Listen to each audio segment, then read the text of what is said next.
রমজান মাসের শুরুতে নতুন করে আবার রমজানের চাঁদ উঠাইয়া আল্লাহ আবার ডাক দিছে, ইয়া আইয়ুহাল্লাযীনা আমানু, হে ঈমানদার, আমি তোমার রব বলছি, আমি তোমার আল্লাহ বলছি, বান্দা 11 মাস তোমারে ডাকছিলাম গুনাহ ছেড়ে দিতে, নেকি অর্জন করতে, আদেশ পালন করতে চেয়েছিলাম তোমার জন্য তাকওয়া।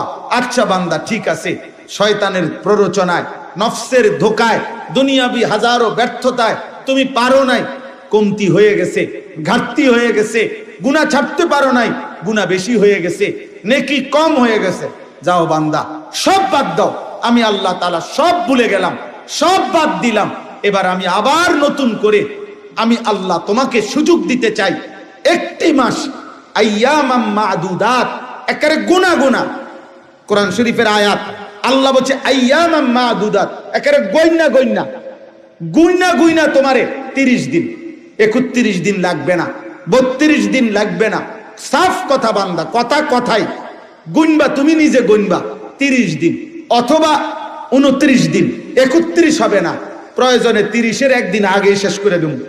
29 বা 30 দিনে গোনা এই একটি মাস তুমি, আবারও বলছি, 11 মাসের ভুল ভ্রান্তি ছেড়ে দিয়ে নতুন করে ঘুরে দাঁড়িয়ে তুমি পিছনের সব ভুলে একটি মাস মাত্র গুনে গুনে গুনাহ বর্জন করো, আমি আল্লাহর ইবাদত করো, 5 ওয়াক্ত নামাজ পড়ো, গুনাহ ত্যাগ করো, হারাম ত্যাগ করো, দিল জবান চলাফেরা আচরণ উচ্চারণের হেফাজত করো, রোজা পালন করো, সুবহে সাদিক থেকে সন্ধ্যা পর্যন্ত যাবতীয় খাদ্য পানীয় স্বামী স্ত্রীর বৈধ মিলামেশা থেকে বিরত থাকো, সবগুলো গুনাহ ছেড়ে দাও, আমার জিকির, আমার তেলাওয়াত, ইফতার, সাহারি, তাহাজ্জুদ, তারাবি, ইতিকাফ, এই আমলের মধ্যে লেগে থাকো। আমি আল্লাহ ওয়াদা দিলাম, ঠিক 30 দিনের দিন বা 29 দিনের দিন আমি আল্লাহ আরেকবার চাঁদ উঠাবো। ওই নতুন চাঁদ উঠলে, ঈদের চাঁদ উঠলে তোমারে 30 দিনেই আমি মুত্তাকি বানাইয়া, গুনাহ থেকে মুক্ত করাইয়া 30 দিনের মাথায় জান্নাতের ফ্লাইট ধরায় দেব। 30 দিনে। হ্যাঁ হ্যাঁ, একটা কথা মনে রাখবেন, মহান আল্লাহ পাক রব্বুল আলামিন একটা মূল নীতি মনে রাখতে হবে প্রত্যেককে, সেটা হলো আল্লাহ পাক বান্দার প্রতি মালিকের মূল ইচ্ছাটা কি?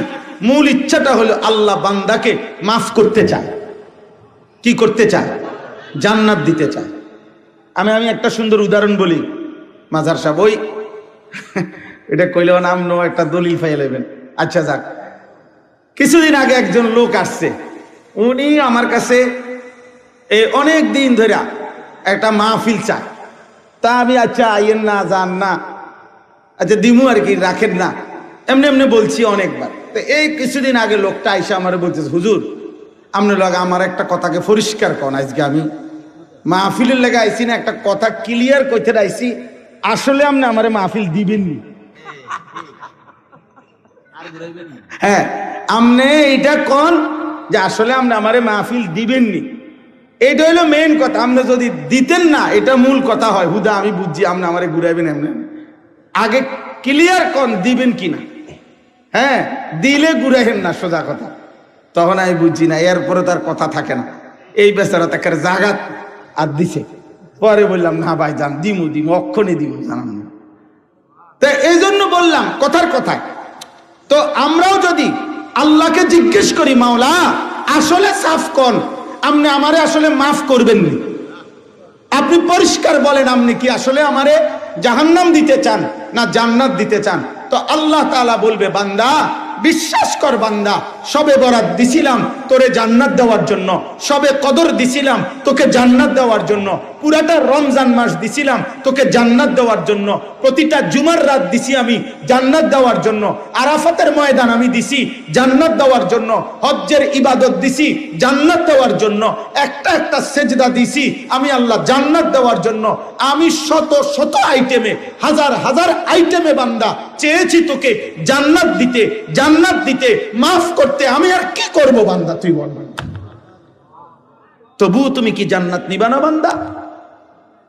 ফাবিআইয়ি হাদিসিন বাদাহু ইউমিনুন, আল্লাহ বলে, বলো না বান্দা, আমি আর কেমনে বললে, কত বললে তুমি আমার কথা মেনে নিবা? আমি আর কয়বার বলতাম, আমি আর কত ভাবে বলতাম? কুল ইয়া ইবাদিয়াল্লাযীনা আসরাফু আলা আনফুসিহিম লা তাকনাতু মির রাহমাতিল্লাহ।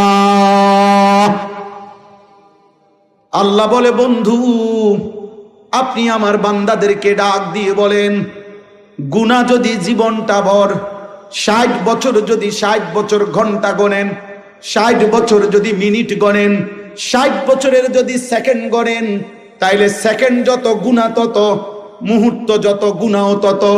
আল্লাহ বলে, বন্ধু যদি গুনাহ তার এই পরিমাণ হয় যে 60 বছর হিসাব করিলে যত ঘন্টা, যত মিনিট, যত সেকেন্ড, তো গুনার পরিমাণ 1 সেকেন্ডও নেকি নাই, পুরাটাই গুনাহ, আপাদমস্তক গুনাহ। 60 বছর পুরাটা গুনায় গুনায় সমান সমান, গুনায় গুনায় ভরপুর, গুনায় গুনায় ডুবন্ত, গুনায় গুনায় পূর্ণ। আমার এমন বান্দাকেও বলেন চোখের এক ফোঁটা পানি ফেলে পিছনের গুনাহ ছেড়ে দিয়ে আজকে এখন বলেন আমি আল্লাহকে ডাক দিতে, আমি আল্লাহ আপনার জবান দিয়ে শুনায় দেন, আমি তৎক্ষণাৎ 60 বছরের পূর্ণ গুনাহ, 90 বছরের পূর্ণ গুনাহ একসাথে মাফ করে দেব। মাফ, চাপ মাফ। তা আমি আর কি করতাম? আমি তো চাচ্ছি মাফ করে দিতে। এজন্য এই কথা মনে রাখতে হবে, আল্লাহ মূলত চায় কি করতে? বলেন না, মাফ করতে। আল্লাহ মূলত চায় জান্নাত দিতে। বলেন, আল্লাহ মূলত চায় কি করতে? মাফ করতে। আল্লাহ মূলত চায় কি দিতে? জান্নাত দিতে। এটা হলো মূলনীতি। মূলনীতি, নাব্বি ইবাদি আন্নী আনাল গফুরুর রহিম ওয়া আন্না আযাবি হুয়াল আযাবুল আলীম। আল্লাহ বলে, বন্ধু আমার বান্দাদেরকে বলে দেন আমি আল্লাহ প্রচন্ড ক্ষমাশীল, দয়াবান। আর এটাও বলে দেন আমার আযাব অনেক কঠিন। আমি ক্ষমাশীল, আমি রহমওয়ালা, আমি ক্ষমাশীল। বাকি এটাও বলেন আমার আযাব কিন্তু ভয়ঙ্কর। তবে তাফসীরের মধ্যে লিখছে, মুফাসসিরিনে কেরাম বলছে, মনে রাখেন এক বাবা তার বাচ্চার উপরে রাগ করছে, রাগ করে বলতেছে রাগ, এখন লাঠি নিতে আসি, তুই খারায় না, আমি আইতে আসি। এখান থেকে লাঠি নিয়ে আসতে আসতে বাচ্চাটা ব্যয় করে কাইন্দা দিছে, মাফ করে দেন বলছে। তো লাঠি নিয়া আলগার থেকে মারবে, এটা তো লাঠি নিতে হবে, তারপরে মারতে হবে। আর মাফ করাটা, মাগফিরাতটা, ক্ষমাটা তো কলজার ভিতরেই আছে। লাঠি নেওয়ার আগেই আল্লাহ চাইলে লাঠি নিয়া তো মারমু, কিন্তু রহমত মাগফিরাত তো আমার সত্তার মধ্যে, আমি তো মাগফিরাতের সত্তা আমার ভিতরে, আমি তার আগেই, লাঠি নেওয়ার আগেই চাইলে মাফ করে দিতে পারি। এই জন্য আল্লাহর রহমত আগে, আল্লাহর মাগফিরাত আগে, আল্লাহর রাগের উপরে। সাবাকাত রাহমাতি আলা গাদাবি। এই জন্য চলেন, নিয়ত করেন, নিয়ত করেন, নিয়ত করেন মাহে রমজানের কদর করব ইনশাআল্লাহ। রমজান আল্লাহ তাআলা, আল্লাহ পাক রব্বুল আলামিন রমজানকে আলাদা স্পেশালি বানাইছেন। আল্লাহ যেন বলছে এই পৃথিবীরই একটা মাস, এখানেই আলো উঠবে, সূর্য উঠবে, রাত দেখতে একই রকম, দিন দেখতে একই রকম, রমজানের সূর্য একই রকম, রমজানের চাঁদ একই রকম, রমজানের পৃথিবী একই রকম, কিন্তু বান্দা দাম কিন্তু ভিন্ন রকম। প্রতি ঘন্টা, মিনিট, সেকেন্ড স্বর্ণের দামে না, রৌপ্যের দামে না, মণি মুক্তার দামে না, তামাম জমিন ও আসমানের দামে না, বরং আল্লাহ আমি আমার শান মোতাবেক দামে বান্দা তোমার রমজান দেব। কোন দাম দস্তুর হিসাব তুমি মিলাই থাকতাম না। এজন্য আমার শায়েখ আল্লামা মুফতি মুশতাকুর নবী কাসিমি হুজুর সবসময় এটা বলে, রমজান মাসে বান্দা যখন একটি সেজদা দেয় তো আল্লাহ যেন বলে, প্রথম ঘোষণা তো আছেই, ফেরেশতা সেজদা দিবে একটা, তুমি লিখবা 70টা। কয়টা? 70টা। না না, 70টা না। প্রথম তো সিদ্ধান্ত এটা 70, কিন্তু এই 70 লেখবার আগে ফেরেশতা মহান আল্লাহ পাকের দিকে তাকিয়ে যেন জিজ্ঞেস করে, আল্লাহ আপনার বান্দার রমজানের এই সেজদাটার নেকি 70 লিখবো কিনা। আল্লাহ পাক যেন বলে, আচ্ছা রাখো, আমি আগে ওর একটু দেখে লই, দেখি সেজদাটা কেমন হয়েছে, তার দিলটা কেমন, তার গুনাহমুক্ত হালাতটা কেমন, তার রমজানের কদরটা কেমন। আল্লাহ তাকাইয়া যেন বলে, না 700 লেখো, 7000 লেখো, 7 লাখ লেখো, 7 কোটি লেখো, 70 কোটি লেখো। এইভাবে আল্লাহ তাআলা নেকি বাড়াইতে থাকে। কখনো কখনো আল্লাহ বলে, ফেরেশতা তুমি লিখো না, আমি আল্লাহ নিজে লিখব। সাআক্তুব, আমি রমজান অনেক দামে কেন? মালিক যেন বলে, বান্দা আমি অনেক দেব, অনেক দেব, অনেক দেব। কারণ ওই যে সিদ্ধান্ত আমার, আমি তো তোমারে জান্নাত দিতে চাই, আমি তো তোমারে জান্নাত দিতে চাই, আমি তো তোমারে জান্নাত দিতে চাই। আমি একবার একটা উর্দু কিতাবে পড়ছিলাম, উর্দু কিতাবে ইউনুস আলাইহিস সালাম আল্লাহকে বলছিলেন যে আল্লাহ আমার জাতি আর ঈমান আনবে না, আপনি তা করে ধ্বংস করে দেন। তখন আল্লাহ তাআলা বলছিলেন, ইউনুস ওই যে একটা লোক মাটির পাতিল বানাইতেছে, তুমি তার কাছে কুদুর যাও, গিয়া তারে বলো যে আপনার হাতে বানানো একটা মাটির পাতিল, আপনি এটা ভাঙ্গা ফেলেন, ভাঙ্গালাম হাতের বানানো মাটির পাতিল। তো ইউনুস আলাইহিস সালাম ওই লোকটার কাছে গিয়া বলছে, ভাই আপনার হাতে বানানো এই একটি মাটির পাতিল আপনি দয়া করে ভেঙে ফেলেন। তখন ওই লোকটা বলছে, কেন আপনি আমাকে এই কথা বললেন? যে মাটির পাতিল আমি নিজের হাতে কষ্ট করে বানাইছি, আমি এটা আবার ভাঙবো কেন? আমার হাতে গড়া পাতিল আমি ভাঙবো না। ইউনুস আলাইহিস সালাম আল্লাহকে বলছে, আল্লাহ ওই বেটা তো বলতেছে তার হাতে গড়া মাটির পাতিল সে ভাঙবে না, সে ভাঙতে চাচ্ছে না কোনোভাবে। মহান আল্লাহ পাক রব্বুল আলামিন বললেন, ইউনুস তাইলে যারে আমি 9 মাস মায়ের রেহেমের মধ্যে আমার নিজ হাতে আমার যে বান্দাকে নাক লাগাইলাম, চোখ লাগাইলাম, হাত লাগাইলাম, সারা দেহ আমি সাজাইলাম, আমার বান্দাকে আমি তিল তিল করে বানাইলাম, আমার হাতে গড়া বান্দা আমি কেমনে ধ্বংস করে দেব? ধ্বংস করে দেব কেন? আমি তো অপেক্ষায় আছি সে যদি কোনোদিন রাত গভীরে মাফ চায়, সে যদি কোনোদিন ফিরে আসে, সে যদি কোনোদিন রাত গভীরে আসে। ইন আতাইতানি লাইলান আতাইতুকা লাইলা, ইন আতাইতানি নাহারান আতাইতুকা নাহারা। বাহ! মালিক বলে, বান্দা তুমি যদি রাত গভীরে গুনাহ নিয়ে আসো, আমি রাত গভীরেই মাগফিরাত নিয়ে আসবো। তুমি দিনে আসলে আমি দিনে আসব, তুমি আসবে যখন আমি আসবো তখন। সুবহান! এমন মালিক কই পাবে? হায় যুবক, কারে দেখলা আব্বা? এই মোবাইলের নর্তকী দেখা কি সুখ পাইলা? বেঈমানের মতো চুল রাইখা কি ইজ্জত পাইলা? কোন বেঈমান কোনদিন তো তোমারে দেখতেও আসবে না, ধন্যবাদ জানাইতেও আসবে। এই পৃথিবীর কোন বেঈমান, যারা বেঈমান মুশরিকের মতো চুল রাখো, কোন মুশরিক, কোন বেঈমান আজ পর্যন্ত কোনদিন তোমার একটা ধন্যবাদ জানাইছিনি? যে পৃথিবীতে যারা যারা যারা যারা আমার মতো চুল রাখছেন তাদেরকে ওয়েলকাম, তাদেরকে ধন্যবাদ। একটা বেঈমানও তো জীবনে কোনোদিন ধন্যবাদটুকু জানাবে না।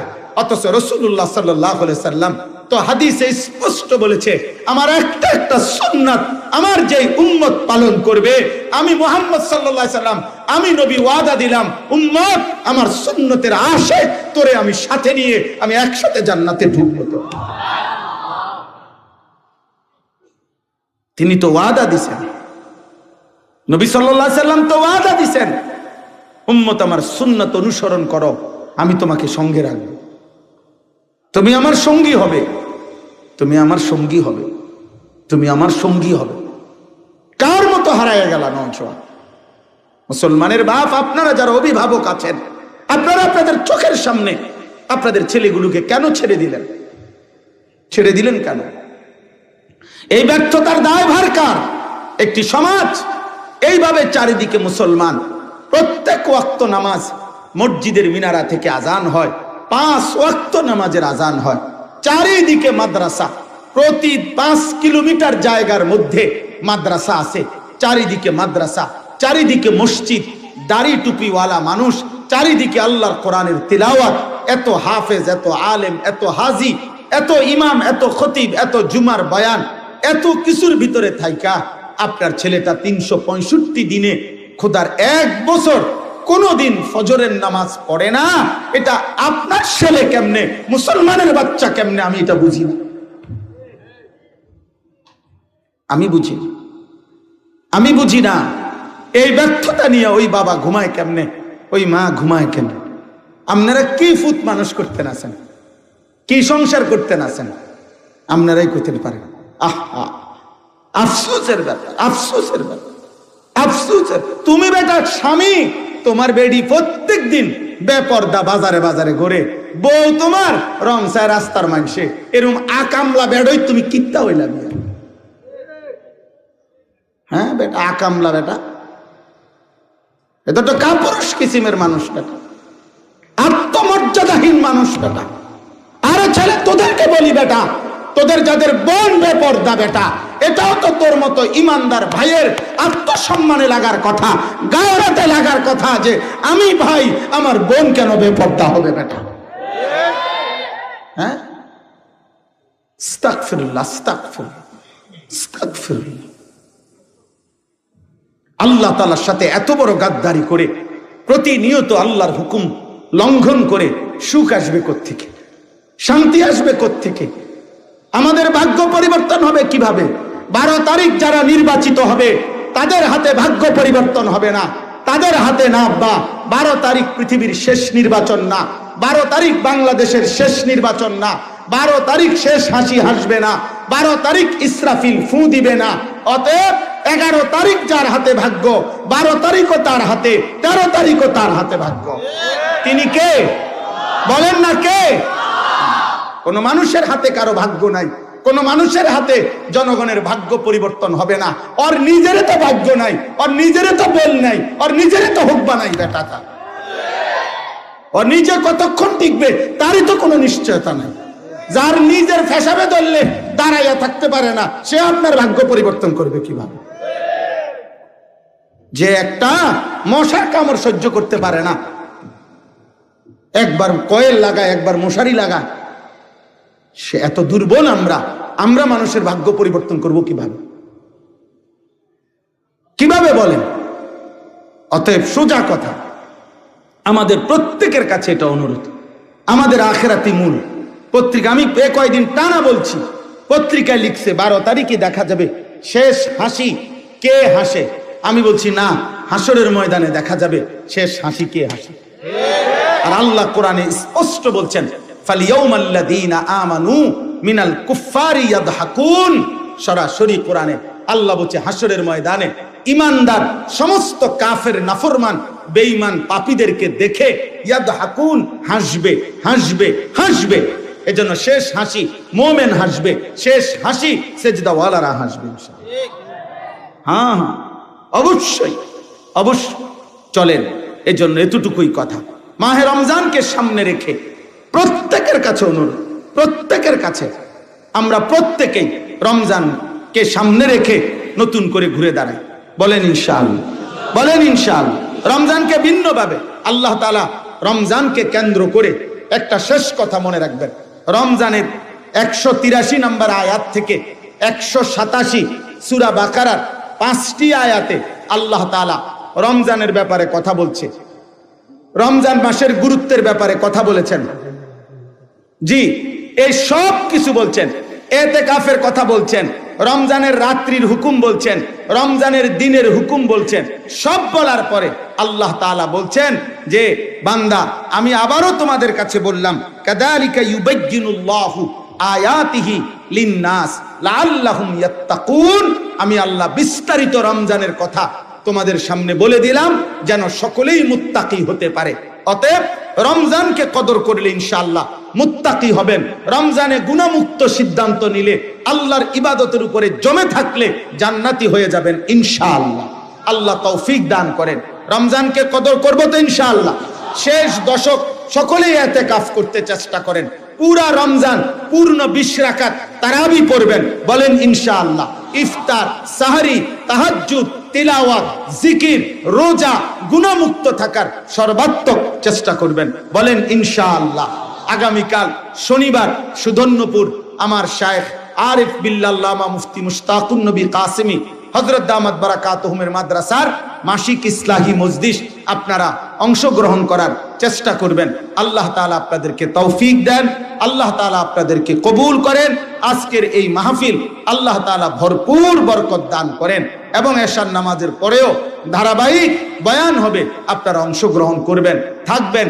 শায়েখ দামাত বারাকাতুহুমের শেষ বয়ান শুনে দোয়া মুনাজাত করে এরপরে যাবেন। আল্লাহ কবুল করেন, আমিন। সুবহানাল্লাহি ওয়া বিহামদিহি।